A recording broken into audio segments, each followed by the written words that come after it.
Welcome to a new episode of the 90s Metal Gamer, where we stay hydrated and play video games. In case you haven't noticed, the frequency in which I'm posting videos is starting to get less frequent. And there's a reason behind that. The short of it is that I am quite busy. This new job that I have is not as stressful as my previous one, but I am working more hours. And because I am working more hours, I don't have as much time as I used to dedicate to YouTube videos. But that's okay. I am not going to let this channel die. It is still going to be alive and well. The channel just reached its 2-year anniversary, and as of editing this video, I am at 863 subscribers. My goal is to hit 1,000 subscribers by the end of the year. I am going to make that happen. And because I am posting less videos on YouTube, I am focusing more on the quality of the videos as opposed to the quantity. And I give you my word, every video that I post will be better than the previous video. Okay, that's enough about what's going on with the channel. I felt like I needed to address it because I have not been posting as many videos as I used to, or as I would like to. And now you know why.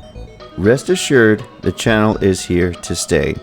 My unboxing videos are going to be very few and far between, so I'm focusing more on review videos.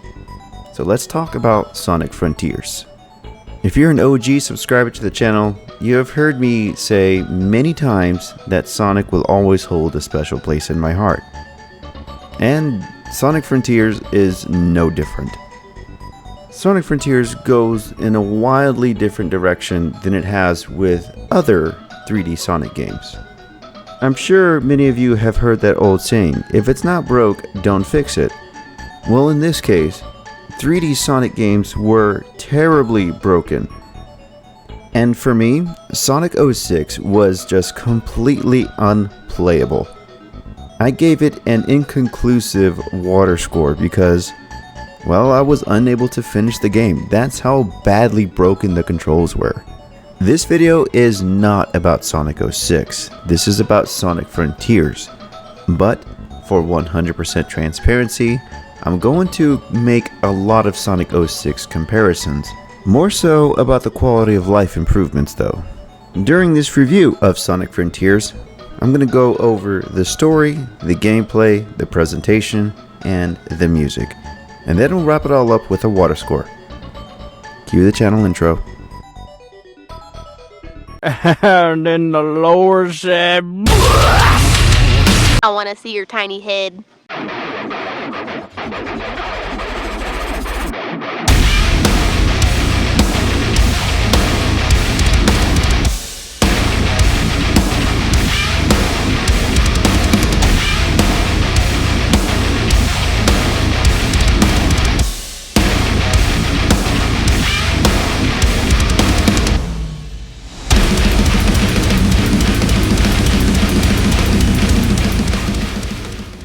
I need to give a disclosure right here before we go any further into this review video. This is not a 100% review video. This is a casual review video, meaning I did not complete this game to 100%. The main focus was the story and the story alone. Now that that is out of the way, I want to give my opinions on how I feel about Sonic Frontiers and how it came to be. Once again, these are my opinions, and this is not a sponsored video. On top of that, I am not popular enough to have a sponsor just yet. But it will happen. I'm speaking it into existence. As of editing this video, the 3D Sonic games that I have played are Sonic Adventure, Sonic Adventure 2, Sonic 06, Sonic and the Black Knight, Sonic and the Secret Rings, and Sonic Colors Ultimate. Sonic Generations was a hybrid between 2D side-scroller and 3D Sonic, so I will go ahead and add it on this list. It is a really good game after all. Now, in my own opinion, Sonic 06 has got to be the worst one out of that entire bunch. And for obvious reasons, of course. That is, if you have played Sonic 06. If you haven't, don't. Just don't. You can't play it anyway. I truly do feel like Sonic Frontiers is what Sonic Team wanted Sonic 06 to be. An open world game where you can go anywhere you want, essentially. That is, if the game allows you to. Until you progress a certain amount in the game, certain areas of the game are locked. So I guess it's safe to say you can call it a semi-open world. Is that even a thing? If not, then it should be. I think what Sonic Team was trying to do was right all their wrongs with all other previous Sonic games. And if I say so myself, they accomplished exactly what they were trying to do. And they did it beautifully. So before I start to rant on any further about Sonic, let's get into this review video.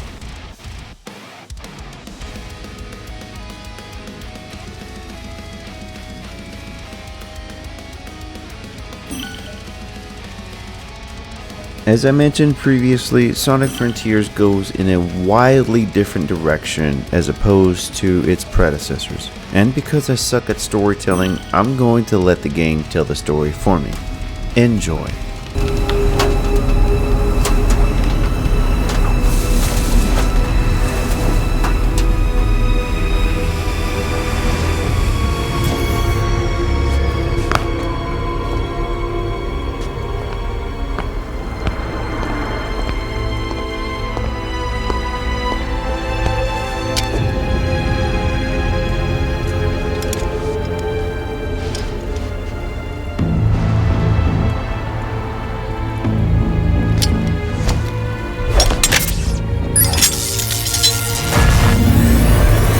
Uploading AI program now.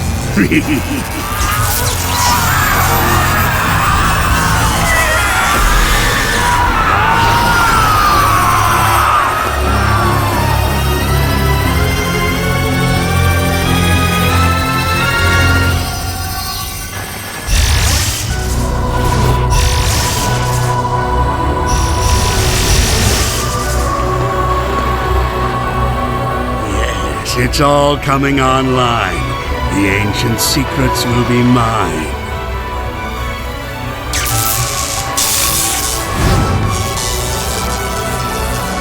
Status report. Answer me! Simulations complete. Executing protective initiative. What? No! No!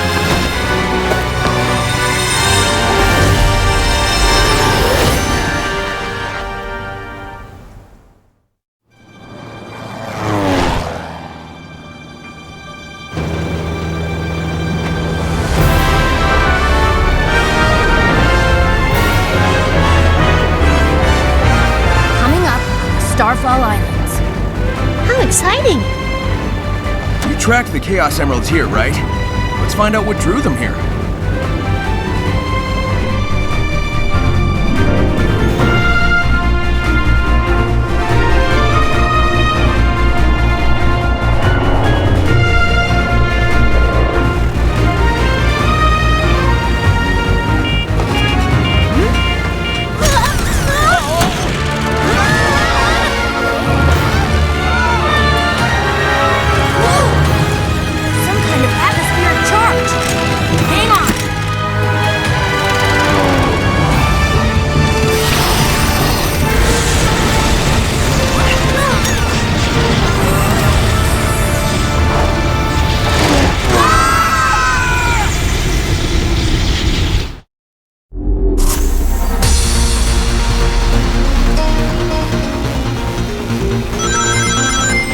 During my initial playthrough of this, I had so many questions after that initial cutscene, but as I progressed to the story, a lot of them were answered. So, I'm going to give you the shortened version of the story. Eggman finds some ancient technology on Starfall Islands, and he uploads his AI into this said ancient technology. In doing so, he created what I can only describe as a rift in the space-time continuum. Coincidentally, Sonic and Team were sent to Starfall Islands to investigate the disappearance of the Chaos Emeralds. When Eggman made the rift in the space-time continuum, Sonic just happened to be nearby and was also tossed into what they call cyberspace. Eggman's AI is known as Sage, and here she is in all her glory. Her infiltration in the ancient ruins is what caused the rift between reality and cyberspace. While Sage has free roam between reality and cyberspace, Eggman is trapped and demands that Sage find a way out for him. It wouldn't be a proper Sonic game if the Chaos Emeralds were not involved, and Sonic Frontiers is no different. While playing Sonic Frontiers, you'll visit 5 different islands: Kronos Island, Ares Island, Chaos Island, Rhea Island, and I'm not sure if I'm pronouncing this correctly, Oranos Island? I'm not sure. Each of these islands has a Titan protecting 1 Chaos Emerald. In order to get to this Titan, you must collect 6 Chaos Emeralds. Upon defeating 1 Titan, all the Chaos Emeralds will go to the next island for you to complete. Almost as if the Chaos Emeralds are leading Sonic through the objectives. Quite intuitive if you ask me. In the beginning, I had quite a bit of trouble when fighting the Guardians because I was still trying to acclimate myself to the controls. Naturally, as time went on, I eventually got used to the controls, and I ended up having a lot of fun playing the boss stages. I'm going to talk about the graphics later on in this video, but I want you guys to take a look at how beautiful this is.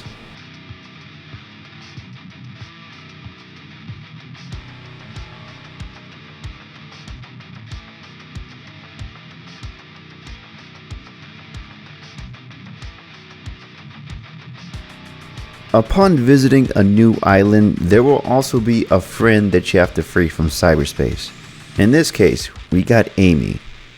In order to free your friends from cyberspace, you will need to collect memory tokens.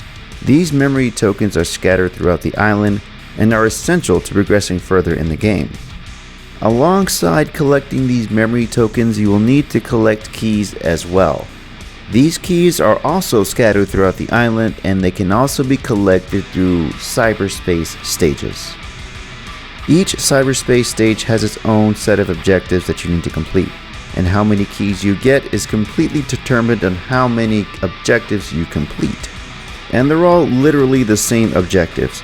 Finish the stage, collect 5 red rings, collect X amount of rings before you complete the stage, and finish within a certain amount of time.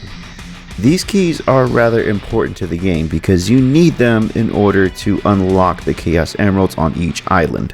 And as I mentioned previously, each island has 1 Guardian that is protecting 1 Chaos Emerald. In order for you to get to this Guardian, you need to collect 6 Chaos Emeralds that are scattered throughout this island.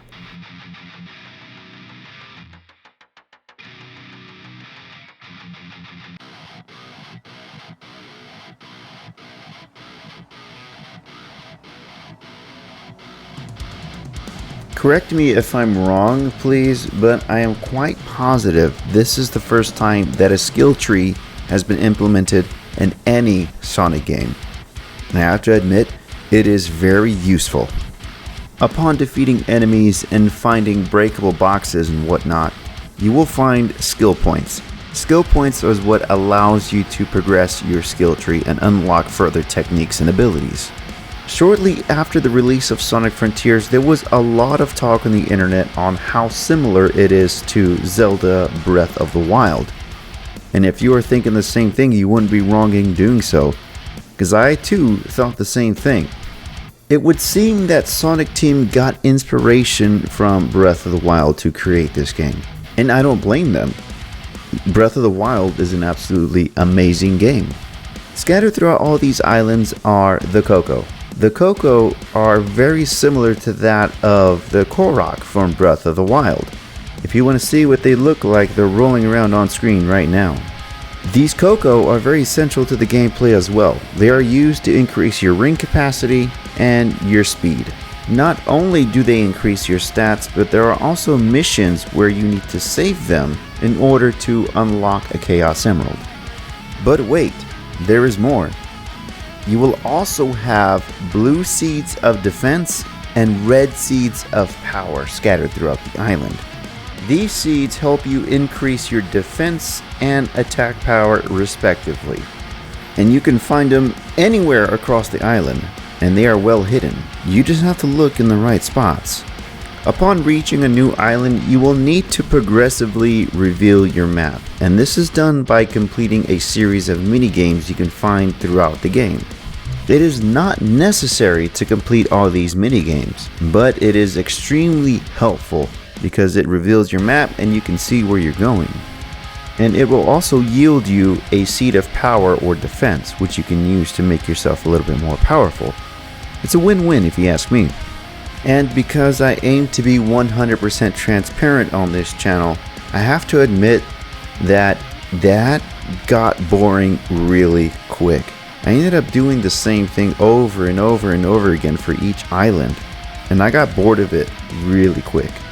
Almost to the point where I kinda just wanted to stop playing the game. Enter fishing. The fishing minigame in Sonic Frontiers is equivalent to that of cheat codes. I was quite skeptical about the fishing minigame at first because, quite honestly, I've never been a fan of any fishing minigame in any game whatsoever. This includes Zelda. I just don't like it. Sonic Frontiers changed how I feel about the fishing minigame. In order to participate in the fishing minigame, you will need to collect purple coins, which are found throughout the island. These purple coins are in abundance throughout the island, so you will be sure to find some as you progress through the game. And depending on what you catch in the game, it will yield you a certain amount of tokens. The tokens that you get from fishing will allow you to bypass a lot of the boring gameplay that you might encounter. You can buy portal gears, memory tokens, red seeds of power, blue seeds of defense, cocoa, rings, and skill pieces. You can bypass hours of gameplay just by participating in a few minutes of fishing, which was really convenient for me, considering that I was starting to get bored of the regular gameplay. The only catch is you need to have these purple coins in order to participate in the fishing minigame, and you can find those purple coins scattered throughout the entire island. I did not initially do the fishing game because, like I said, I don't like those fishing minigames no matter what game it is. But for some reason I decided to give it a shot and I fell in love with it. It is great. The learning curve for the controls were mildly steep for me. They were not so difficult to learn, but once I finally learned it, they were very easy to master, and there was no lag whatsoever with the controller input. Overall, it was a massive improvement from all its predecessors, more specifically Sonic 06, and we all know how broken those controls were. I think Sonic Team finally learned from all their mistakes. At least, I hope they did.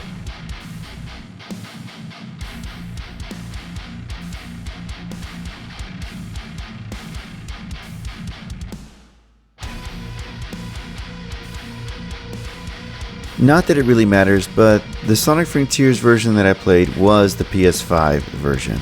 And I have to admit, from all angles, it looks absolutely beautiful. But just as I mentioned in my Sonic 06 review video, the graphics have little to no say on how good the game is, as long as the story and the gameplay are solid. And in the case of Sonic 06, the story, the gameplay, and the graphics all beautifully complement each other. It is wonderful. I could not find a scene where I wasn't in complete shock and awe. And at this point, the graphics really do speak for themselves, so there's no need for me to add further commentary. Everything was beautiful.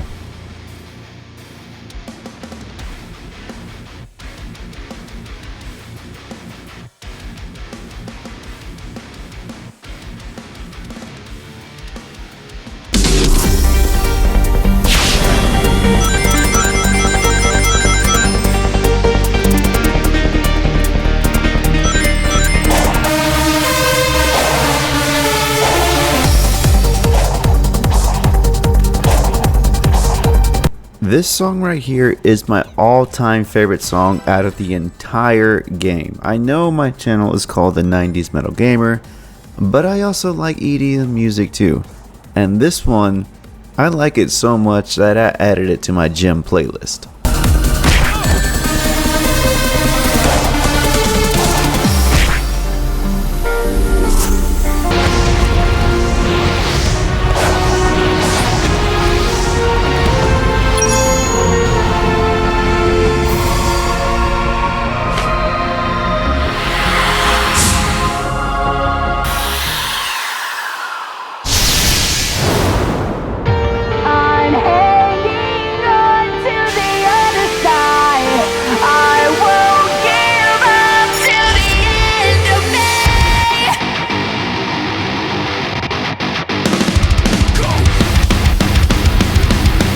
The transition between the EDM, the orchestral, and the heavy metal music is completely flawless. I love everything about the soundtrack in Sonic Frontiers.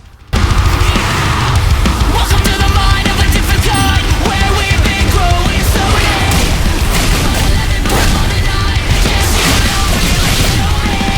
running from the past is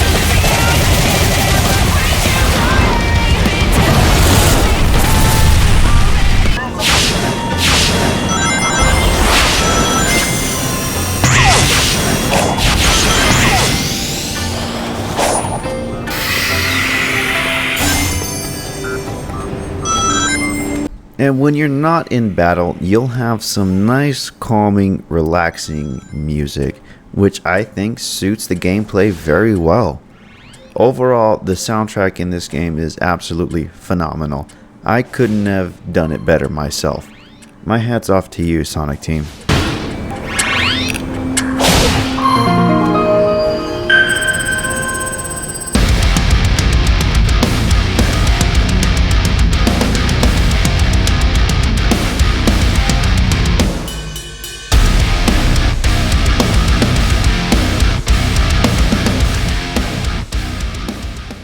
Sonic Frontiers definitely deserves to be placed in the greatest of all time Sonic games, or if not, then at least among them.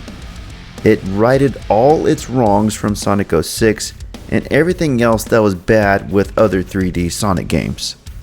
I had so much fun playing Sonic Frontiers, but to maintain transparency, I have to say that there were times where the game was absolutely boring. That's where the fishing minigame came in and eventually saved me. It allowed me to progress past the parts of the game where I thought was boring. It allowed me to jump through all those parts that I thought was boring and finish the game.